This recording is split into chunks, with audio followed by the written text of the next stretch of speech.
everyone.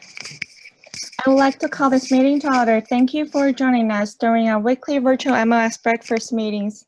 My name is Sharon Wang. I am with Remax Advanced Realty from Temple City.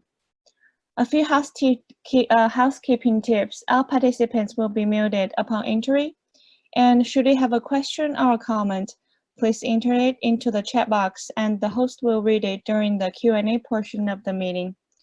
Please remember to join us weekly as we will have virtual MLS breakfast meetings every Thursday at 9 a.m. Please see the different ways to join us on the screen.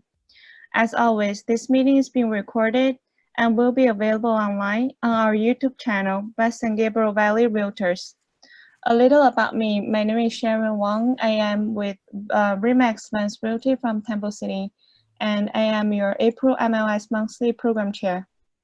Please remember to follow WSGVR social media on Facebook, Twitter, and Instagram. You can also watch all of our pre-recorded videos on YouTube.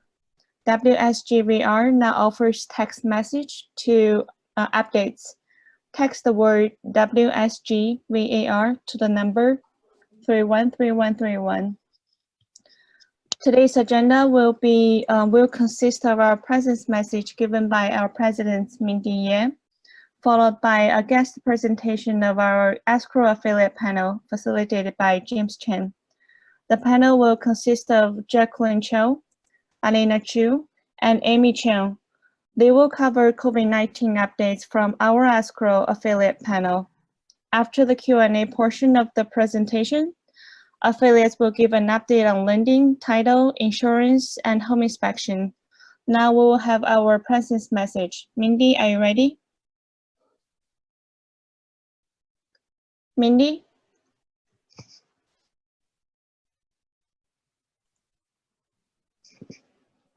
Mindy's unmuted on my side. Mindy, could you please unmute yourself? There we go. Good morning, WSGVR family and guests. I am Mindy Ye, your 2020 president. Thank you for attending our virtual MLS breakfast meeting and for your continued support as a member of West San Gabriel Valley Realtors. I would also like to thank our affiliate guest panels today. I'd like to share with you the good news from our Thursday's guest speaker, Mr. Paul Chan, endorsed by our Association for Candidate Acadia City Council. The uncertified result as of Tuesday, April 14, Acadia City General Municipal Election number of votes for Paul currently stands at 1,077 versus his opponent at 598 votes. As of April 10, LA County Safe at Home order extended through May 15, 2020. WSGVR headquarters will not be open to members for walk-in until May 15 to comply with the order or until further notice. Everyone is required to wear a face mask in public setting for Los Angeles and Riverside counties. I'd like to update our members and guests for the following. Item A, property tax guideline has not changed. B, income tax filing has been extended from April 15, 2020 to July 15, 2020. Item C, on April 9, Thursday evening, the IRS issued guidelines to grant deadline relief for both 1031 like-kind exchange and opportunity zone investments that are already underway. Both of these programs are designed to promote economic growth in communities. And NAR made the case that investors in this program should not be harmed due to the effort of COVID-19. As to for 1031 like-kind exchange, if an investor has taken the first step of a like-kind exchange by selling the old property, and either the 45 days or the 180 days deadline falls between April 1st and July 15, the deadline has been extended to July 15. As to opportunity zone, if an investor who sold a capital asset plans to roll over the gain into an opportunity fund and the 180-day deadline to do so falls between April 1st and July 15, 2020, he or she can make the investment as late as July 15. NAR and CAR has advocated heavily for this extension since the outbreak of the COVID-19 pandemic. Tenant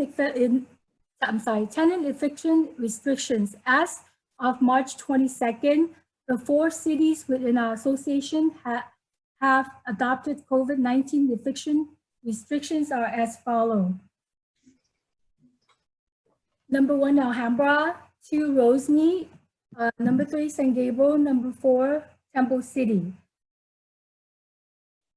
On March 30th, CAR has launched the COVID-19 Relief Hotline, a one-stop source offering one-to-one assistance with respect to apply for various relief mechanisms that are in place at the state and federal levels. You can contact CAR COVID Relief Hotline by calling 213-351-8450. Again, that is 213-351-8450, Monday to Friday, 8:30 to 4:45.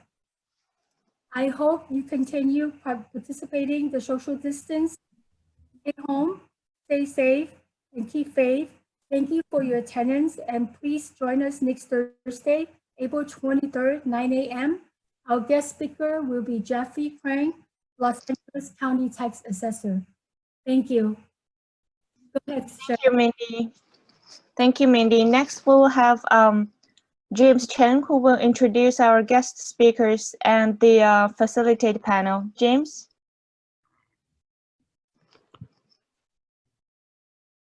James? Good morning, Sharon. Thank you, Mindy. Thank you, Sharon. Thank you. So today we have our amazing Escrow affiliate panel. We have 3 great speakers. I'll go ahead, I'll introduce them to you. We have Jacqueline Cho. She is the owner of Champion Escrow, Inc., located in Temple City. She has been in the escrow business for over 27 years, and she has closed many different types of escrow. She currently serves on the board of the Escrow Institute of California. She has also served on the board of the Escrow Associates of San Gabriel Valley from 2009 to 2012. Jacqueline teams up with her wonderful husband, Bob, in managing the company. You will most likely find her on the golf course when she has some downtime. She also puts on a pair of boxing gloves and tortures the punching bag to stay active while safer at home. We also have Alina Chu. She has over 3 decades of escrow experience. Alina has worked with Glen Oaks Escrow in Pasadena. She's the co-founder of Golden Escrow, which operated from 1986 to 2005. Golden Escrow was sold to Land America, which transferred to American Trust Escrow, which is now Glen Oaks Escrow. Ms. Chu was born in Lima, Peru, and is fluent in English, Spanish, and Cantonese. She loves all outdoor activities such as golfing, fishing, camping, hiking, biking, skiing, and swimming. Also, I'd like to introduce you to Amy Chong. She began her escrow career in 2000, starting off as an escrow assistant and moved quickly into a junior officer position and now a fantastic escrow officer. She enjoys the daily challenge of escrow, knows the sense of urgency of each file. She's a firm believer of service with a smile, and she is fluent in Cantonese and is a notary public. She currently resides in the San Gabriel Valley with her husband, daughter, and son. Let's give a hand for Jacqueline, Alina, and Amy. Okay, so we'll go ahead. We're gonna go ahead and jump right into the escrow questions, okay? So we'll start off with Jacqueline. Jacqueline, can we still close escrow during this pandemic? Good morning. Absolutely. As far as I know, all escrow and title companies are open and fully operational. As for our company, we are open and working behind closed doors. Many of us are working remotely too, but we are still able to close escrows. The mobile notaries are still available to notarize your seller on the grant deeds and to sign loan documents with the buyers. all the county recorders are still recording. Most of them are doing electronic recordings now. But for those counties that don't do electronic recordings, they are still doing paper recordings. So absolutely, there is no problem in closing escrows during this pandemic. Thank you, Jacqueline. Alina, when should you use the coronavirus addendum and a notice of unforeseen coronavirus circumstances? Good morning. Can you hear me? Yes, we can hear you, Alina. Perfect. Welcome. Okay. The minute the pandemic broke out, the California Association of Realtors immediately put out this coronavirus addendum. And this addendum is to, because the real estate will be impacted tremendously, that this addendum was issued to cover any unforeseen circumstances. And these circumstances could include travel restrictions, self-imposed and governmental required isolations, closures of both governmental and private offices and businesses that provide integral functions of the closing of real estate transactions, such as inspection companies, repairing, packing, moving, lenders funding the loans, and we'll cover that a little bit later, recordings, also the shelter in place or stay at home orders. So all these are considered unforeseen coronavirus circumstances. So this form is intended to address these issues, and unless this form, it is optional, okay? But it is not binding until it is either signed by both parties. So it has to be signed to be effective. And this is to deal with, so you could deal with in good faith to accomplish the purpose of the purchase contract. The most important reason why I wanted to bring that up is that, you know, the agents can use this form as a tool to allow the buyer and the sellers to be flexible, to give consideration for each other if they have been affected, that for them, they can get some peace of mind that you can work with each other to continue with the contract. Now, the form calls for extension. So if you need to extend the contingency period, or whether you need to extend the close of escrow, or of course, and if that is not possible, then it would be cancellation at that point. But you do have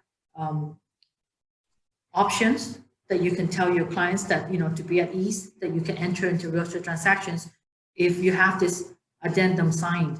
Now, once the buyer or the seller is affected by this contract, by the coronavirus situation, then you would need to provide the second form, which is the notice of unforeseen coronavirus circumstances. And on that form, you will stipulate the reason of the effect. It has to be based on coronavirus situations, like maybe loss of income, maybe a notary appointment delay. And we have seen this notary appointment delays because we had a transaction, for example, the seller was a married woman, but the spouse never signed a quitclaim deed. And it happens that the husband was in China during the lockdown, and they were not able to get this document notarized before the close of escrow. So the way that we finally resolved that was that the title company prepared an indemnity agreement and withheld some money for this quitclaim deed to be done at a later date, to be done in the next 6 months. So there's ways that we can go about to resolve the situation, but even travel restrictions is not just for buyers, it's also for sellers. And of course, we have other situations as well that my sellers are out of the country. I have another seller who's in Thailand. So we have to get to see how we're gonna resolve that situation. But if you are affected, then you will go and turn in the NUCC form, which is the Notice of Unforeseen Coronavirus Circumstance.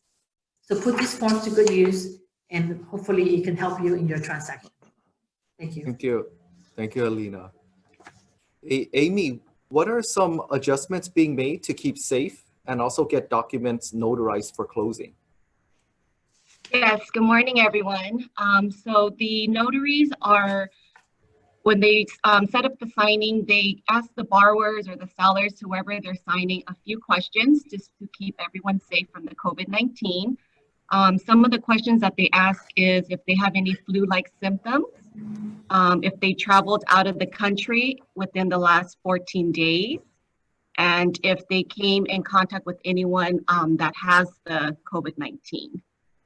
With that being said, if they answer no to the questions, then the notary proceeds with the signing. And then also, when they show up to the signing, they do wear a face mask. And at the if the clients request for the notary to wear gloves, they also wear gloves too. And then they also bring new pens to use, or the clients utilize their own pens. So signings are still happening. Everyone is being cautious of what's going on and trying to stay safe and protect everyone from spreading the virus. Thank you, Amy. Jacqueline, since we have been advised to stay at home, can we perhaps get documents notarized online? Well, during this time of crisis, it is very understandable that some clients do not want to meet with anyone, including a mobile notary. So if they can get the documents notarized online without meeting up with the mobile notary in person, that will probably be their #1 choice. Remote online notary, known as RON, also known as webcam notarization, online notarization, or virtual notarization, does not require the signer to appear in person before the notary. In other words, the signer may appear before the notary through some type of audio visual technology over the internet. Now, currently, there are 23 states that have passed the online notary laws, but only 14 of them have implemented these laws and are fully authorizing this type of notarization. At this time, California does not have any laws permitting this type of notarization. But recently, though, in response to the coronavirus emergency, many state governors have issued executive orders to allow some kind of remote online notarization. On April 2nd, a group of industry organizations such as CAR, CMBA, CLTA, and EIC, the Escrow Institute of California, just to name a few, have joined in a letter request to Governor Newsom, urging him to issue an emergency executive order to recognize the validity of legally remotely notarized documents and mandating their recordation by county recorders. But as of today, the governor has not yet signed the executive order. So if anyone is considering getting documents notarized remotely, they will not be able to get it done by a California notary. They will need to go out of state. For real estate transactions, though, please do advise them to check with the escrow, lender, and title company to make sure the documents will be accepted, and if the county recorder will record them. As advised by a title officer, currently there isn't any county recorder recording documents that are notarized remotely or online. Thank you, Jacqueline. Alina, what documents are acceptable or not acceptable to be signed electronically or via DocuSign?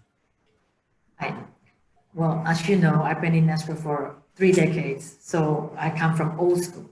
So at that point, we always used to deal with hard copies, but because of this new coronavirus pandemic, it has pushed forward the concept to go paperless, which means we are accepting a lot more the use of electronically signed documents.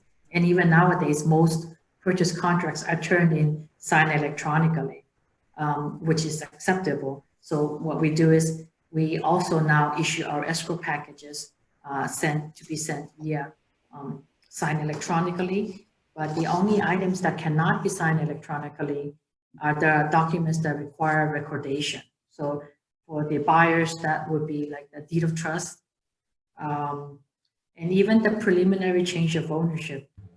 I think that has been a questionable item because the county would like to have a hard copy with what signature. So we've been trying to push both sometimes because we do send them out to be signed electronically as well.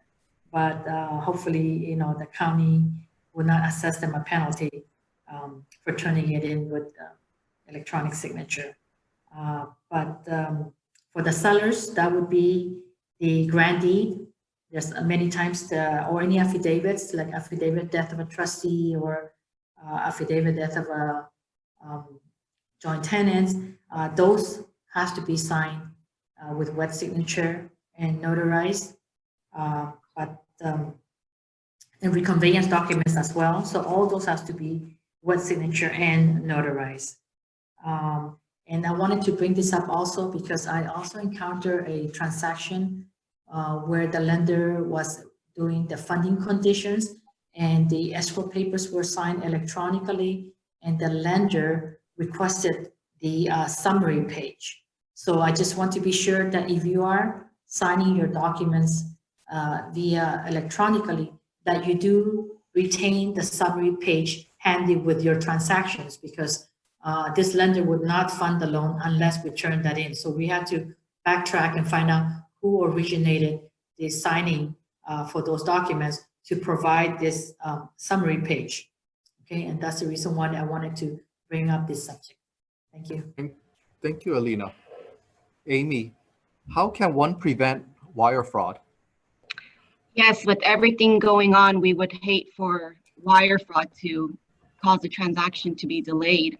So what we do is in the beginning of the escrow, when we send out wire instructions to the buyer, we take out our account number and then we put in to please call the office for the account number. Apart from that, we also send the email via secured email. So it makes the receiver create a temporary password to retrieve the attachment. And then at closing, when we're sending out the seller's proceeds, we always call the seller or whoever we're sending the funds to verify all the information on the instructions for net proceeds. Thank you, Amy. Jacqueline, I heard the Franchise Tax Board has new requirements for the real estate withholding tax statement this year. What are they? Well, as of January 1st this year, the Franchise Tax Board has consolidated all the real estate withholding forms into one form. Before, if the seller is claiming an exemption, they would need to fill out the Form 593C.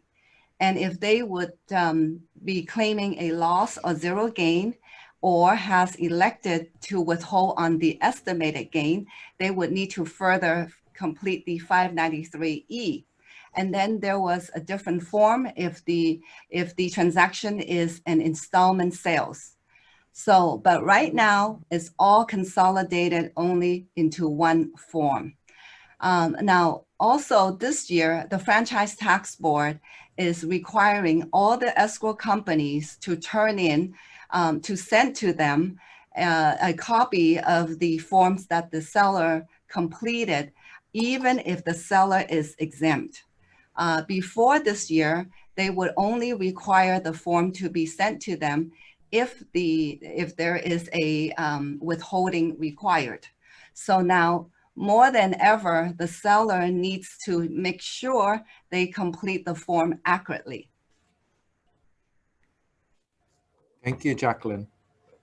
Alina, are we experiencing cancellations during this COVID-19 pandemic? Unfortunately, yes. When the reason why I brought this up, because this was a very widely asked questions. A lot of questions came in.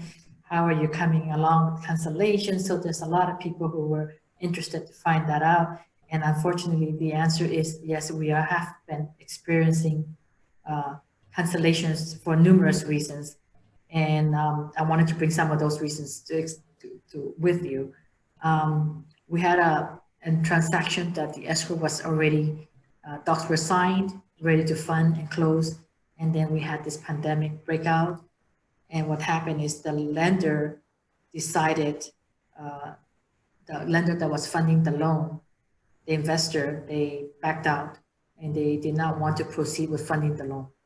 So consequently, that escrow did end up canceling because the lender would not fund the loan, but docs were already signed. So investors sometimes, if their funds have dried up for other reasons, that they can't back out from that situation as well. We had another transaction that was an all cash transaction. It was a multi-million transaction, and the buyer lost $2 million on the stock market when it crashed. And he was also not able to go through with the transaction. So that one, I believe, is probably going through arbitration, but that escrow also canceled. I myself had an escrow with multiple units, but the buyer was not able to perform the inspections on those units. Didn't want to give them additional time for that. So therefore, that escrow canceled too. Now, also on commercial transactions, I had a situation that the buyer requested for a price reduction. They requested maybe like for a 30% price reduction, which is astronomical. So that escrow also canceled. So maybe the percentage of cancellations that we've been experiencing is about 44%. That's the escrows that has been canceled. But we are still opening escrows. So that's a good thing. Escrows are still coming in, just not a slower pace, but they have been transactions and we're still experiencing transactions. And when this pandemic really broke out, we were really busy because the rate went down and we were really opening a lot of refinance transactions at that point. So we were quite busy, but finally we're now experiencing the cancellations. So it's brought us down to a slower pace of transactions at this moment. Thank you. Thank you, Alina. Amy, what are some changes we are seeing from the lenders due to COVID-19? One of the changes that I'm mainly seeing is the VOE, verification of employment.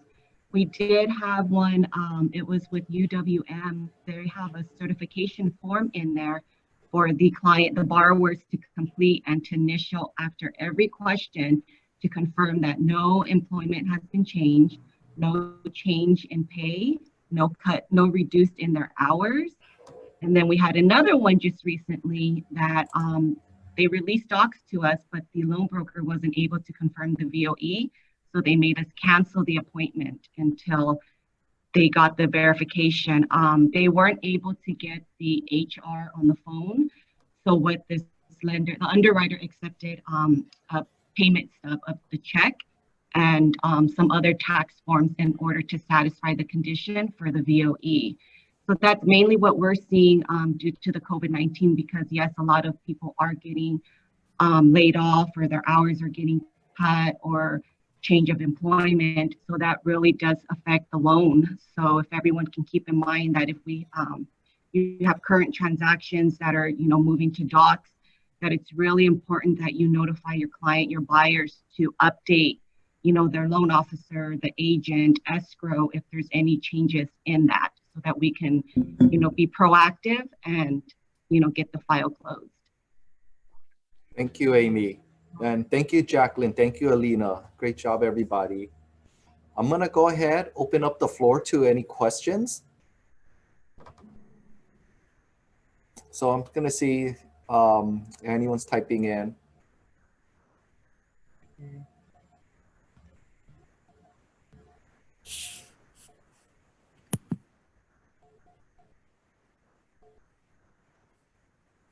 Okay.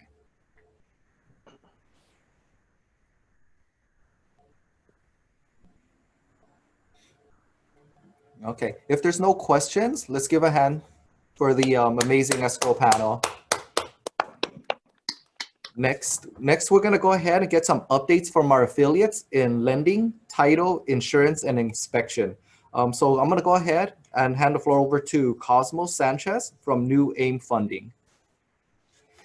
Hello, everyone. Can you hear me? I can hear you. Awesome. Awesome. Good morning. Thank you for showing your face for those of you guys who are doing the video. So I'm just going to talk for a couple of minutes about some changes in regards to lending. What's important right now to understand is that these changes are not across the board. Every lender is different, right? I appreciate Amy talking about the VOE. I'm going to touch about that a little bit. So right now, we're still doing FHA. Minimum FICO score is 640 and above. Conventional, same thing. Minimum FICO score, 620 and above. Jumbo, we're still doing jumbo, 10% down. Now, I'm going to give you guys the pricing for FHA. Right now, a FHA loan is 3.875, which is still a great rate, right, in today's market. Conventional rate is 3.625. Jumbo is around 5%. It went up because that's really a hard product to get right now. Now, depending on your down payment and depending on your FICO score, that's going to determine if the lender is going to basically say, hey, we need additional reserves. That's what reserves are going to be: the total monthly payment times either 1 month or 3 months. There's some clients that do not need reserves because they got a good FICO and they're putting a good amount down. Let's talk a little bit about appraisals. So appraisals right now, Fannie and Freddie, in an effort to combat COVID-19, are basically helping people get qualified for a appraisal waiver. That's awesome. But this is how you guys can help you realtors, right? If you overprice a property right now and is really, suspect to, hey, is that really the value? You're not going to get that appraisal waiver, right? So just word to the wise, please price your property correctly. And don't overprice them right now because you have an opportunity to get a waiver. Okay, so let's talk about verification of employment. Amy talked about this a little bit. So right now, the lenders are checking right before docs go out and before funding. If they are unable to verify the verification of employment, the loan will not fund. And just like Amy said earlier, they're checking on the terms of agreement, right? If you're working 40 hours, okay, great. But now your hours are 30, guess what? The loan, the terms have changed, right? So you're going to have to get back with the lender and figure that out. Now, what we're able to do right now is do a verification via email, right? So I'm going to end now. And I know there's a lot more to talk about, but you guys, if I'm Cosmo Sanchez, you can look me up and you'll be able to get my information. What's important right now is that we set the proper expectation with the clients, right? If you tell them, hey, this is going to take 30 days, 45 days. Right now, we're closing purchases 30 or 45. Refis are from 20 days to 25 days for them to close, right? If we tell them, hey, can we get in contact with your employer? If we take care of all that up front, we're not going to have these issues when we come to closing, right? So everyone needs to just do their part. We need to be as transparent and really set the expectation. That's all I have. Thank you, guys. Thank you so much, Cosmo. And we do have some questions that are being asked now. Since we still have the panel here, how many days on average right now would you say an escrow goes through? What would you say? Anyone from our escrow panel can answer that? I'm not having, for the escrows that are closing, I've still had a transaction that is closing in like 25 days. So the ones that have issues for verifications because of the employment, I've seen escrows that have been extended because of those reasons. So it depends, I guess, case by case scenario. But if the buyer is still closing and they're pretty strong and there's no variation on their employment, I'm still transacting and closing an escrow in 25 days. But then also at the same time, escrows have been extended. There's a few that has been over for like 3 months and still cannot pass the verification of employment. So that one is having difficulties. Thank you, Alina. I agree with Alina. We are experiencing the same. Basically, right now on the refis, actually, I'm seeing that depending on a certain lenders, some lenders are closing their refis within 30 days. And some lenders are taking about 45 to 60 days to close. And for the purchases, they're basically closing pretty much on time. My cash deals, I have not experienced any difficulty. They are still coming in on time. And the loans, surprisingly, they are closing very smoothly. So I'm very thankful for that. And I do have one right now that the lender is asking for a 30-day extension. Thank you, Jacqueline. Okay, so I don't see any further questions. I'm going to go ahead and hand the mic over to Joseph Haggerty from Orange Coast Title with updates in title, okay? Hey guys, thank you for having me here. Just a quick update on a few things that are a little different during this time. As you heard earlier, all the most of the counties that we're working with are electronic. So that in Southern California, that goes for pretty much every county except for Imperial County. Los Angeles County is getting a lot more used to e-recordings, whereas in the past, not every recording in LA was an e-recording. They're definitely getting a lot more used to it. But in the past, if we had submitted an e-recording to Los Angeles County, there would usually be still a time if there was ever a correction needed, like if there was more clarity needed on verbiage or some notary issue, usually we'd be given a window to correct it and still record in the same day. From what I'm hearing now, there's not always that window of opportunity anymore, and mostly if there's a correction, it'll end up getting recorded the next day. That's for LA County. That's case by case though. I mean, so just check with who you're working with, which title company. If there's any issue, they will let you know. For the counties that are not e-recording, as they mentioned earlier, that are doing paper recordings still, there's 26 counties in California not doing e-recordings out of the 58, and probably the most prominent being Alameda County. So if you're recording something if you're closing a property in Alameda County right now, the documents get dropped off in the morning. Confirmations are actually not coming back till almost 4 o'clock, which is obviously not enough time for escrow to disperse wires that day, proceeds, etc. So the e-recordings are what we're relying on everywhere, except for those counties. In terms of vital records, if you have a file that needs a copy of a certified copy of a death certificate, those are taking a lot longer. I was just reading on the county website that they are experiencing delays, and I'm hearing some people are just not even able to get certified copies right now. So make sure you order those kind of things ahead of time. We were talking about signatures earlier, and yeah, of course, in California, we're not recording anything that has the electronic notary that they were talking about earlier.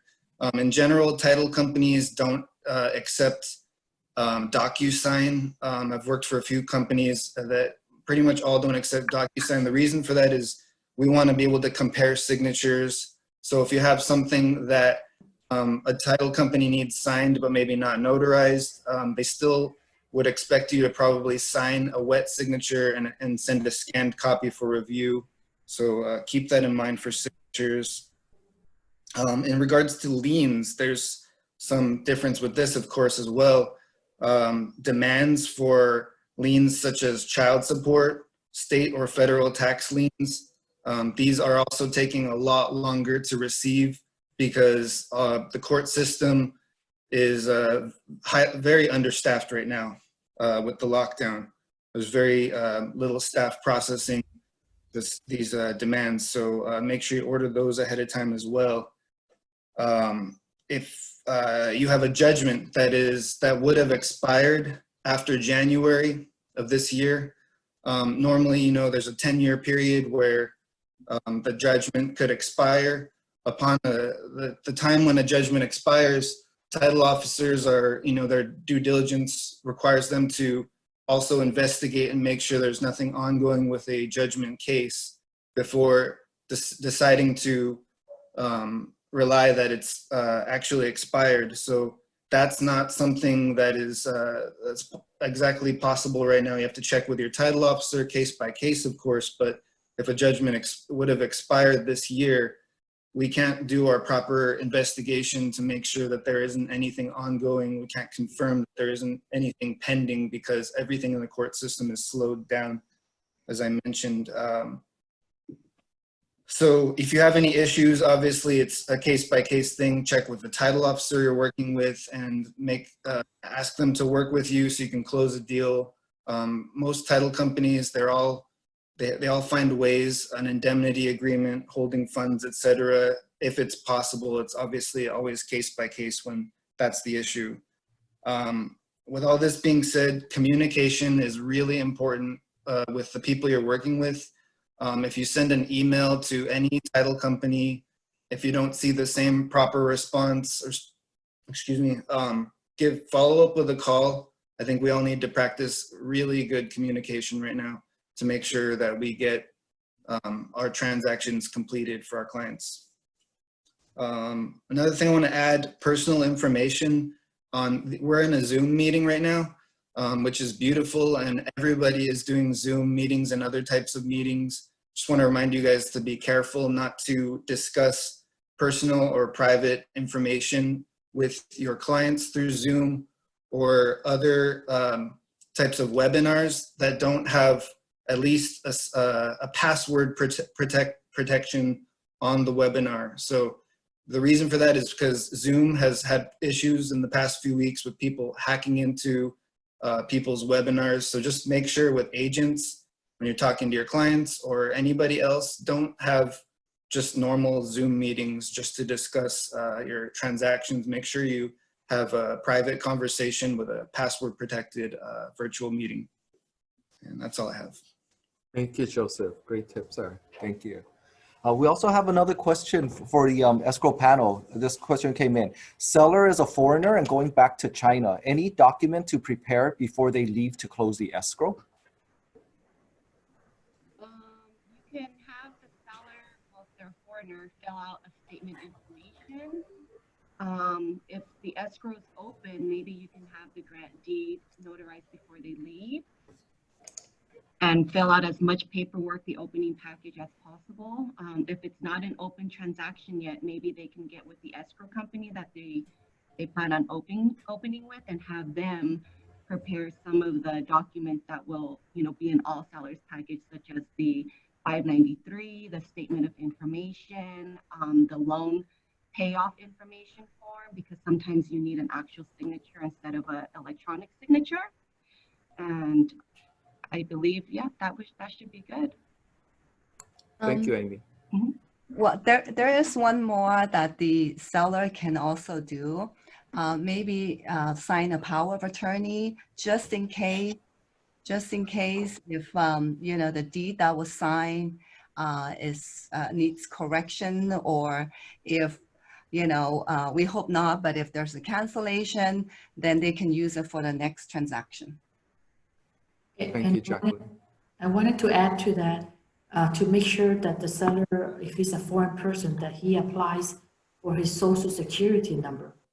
To do the withholding. I'm not sure if Amy covered that because I missed the beginning when she was talking, but the seller needs to apply for that social security number, and he can do that with the CPA before he leaves the country. Thank you, Alina. I'm going to go ahead and give an update on insurance.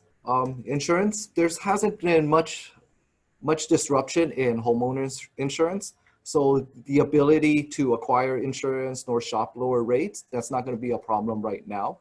I see that in auto with the safer at home measure, a lot of autos are off the road. So a lot of the bigger insurance companies are offering refunds back to customers during this time period where they're driving less.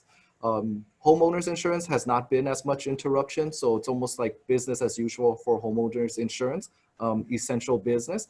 Where our office is still open, we do close the door to the public for public safety, team member safety, our customer safety. but we do most of our business, if not all, by phone, email right now. So evidence of insurance can still be issued from the laptop. So it won't prevent any issues at closing. What else is there? So with some other tips for homeowners insurance, renters insurance, because more people are working at home, one of the things I do recommend is increasing business personal property. Business personal property is in your standard homeowners auto insurance policies, your homeowners and renters policy, but it's very limited. So with a lot of us working from home now, and we take our laptops, our office equipment home, you may want greater coverage for that. Check with your agent to see how much it is to raise. It's very, very nominal, a few dollars just to do that. What else is there? When it comes to claims, do expect a more remote claim process. For example, claims by taking pictures, videos, claim adjuster may not be coming out during this time, during this pandemic. And that was something that we were leaning towards already. So it's just kind of a quicker pace as opposed to having someone come out and be exposed to any kind of perils. So we're seeing a lot more, and that's been done in auto insurance for some time now. So we're seeing that also in the homeowner insurance side. That is it for homeowners insurance. I'm gonna go ahead and introduce you to Joseph Nguyen. He's gonna give you an update on home inspection. Joseph is with Pillar to Post. Morning, everybody. My name is Joseph Nguyen. I'm with Pillar to Post Team Velez. Just some quick things about the COVID-19. We've been monitoring it very closely, especially with the CDC and WHO to see and any local requirements so that we can protect ourselves and our clients alike. So a couple of things that we've also been doing here is a lot of our process and transactions has been done over the phone, and there's no physical contacts, and we can also book your appointments online as well. We review the reports over the phone as soon as we finish the inspection, still same day. Nothing has changed there. And we are wearing the proper PPEs when we're entering homes. We're making sure that everything, we're wearing gloves, boot covers, and masks as well. Also, before entering, we definitely are making sure the car forms, the entry forms for Corona entry forms, we make sure those are signed and for ourselves and the client as well. Also, we are rolling out with an interactive 360-degree virtual tours. That definitely helps, especially in this time, because clients can revisit homes virtually anytime from any computer, tablet, or smartphones. They can review any key findings from the home inspection report because it's integrated with the report, and they can share this share the tour with their friends and family. Also, we include a measured floor plan with the premium and prestige packages of our inspections. This can be used to definitely determine furniture fit and placement, as well as gather contractor estimates for repairs and renovations. So yeah, our team is still fully operational and here to help you and your clients alike. There were some questions for us asking what was the difference between our Pillar Post 360 virtual tour as opposed to Matterport. The two are similar. The only difference is that you get all your home inspection report integrated with that virtual tour. So if anybody has any questions regarding that, please reach out to us. Our phone number is 626-205-0739. Other than that, I hope everybody stays safe and take care. Thank you, Joseph. Looks like we have another question for the panel. Thank you all. For the tax ID number, it might take a month to get it per CPA. What would be the consequence last if there's no tax ID number before escrow is closed, if one cannot be obtained?